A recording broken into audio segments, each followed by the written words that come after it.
तर जुनी पेन्शन योजना सरकार निश्चित देईल यासाठी मी सातत्याने यापूर्वी सभागृहात मांडत आलोय आणि महाराष्ट्राचे मुख्यमंत्री एकनाथ शिंदे, उपमुख्यमंत्री देवेंद्र फडणवीस आणि उपमुख्यमंत्री अजित पवार हे पण सकारात्मक आहेत आणि ही पेन्शन योजना मिळवून देण्यासाठी माझे प्रयत्न राहणार आहेत अशी प्रतिक्रिया महायुतीचे कोकण पदवीधर मतदारसंघाचे आमदार निरंजन डावखरे यांनी दिली।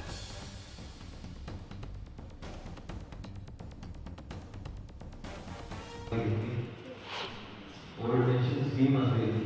म्हणजे आपण मगाशी ज्या स्कीमचा उल्लेख केला त्या स्कीममध्ये मुळात जो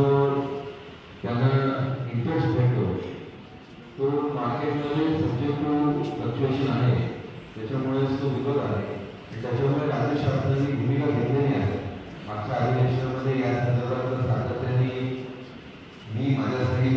बाकीचेही सर्व आमदार विधान परिषदेमध्ये हा विषय आम्ही लावून ठेवला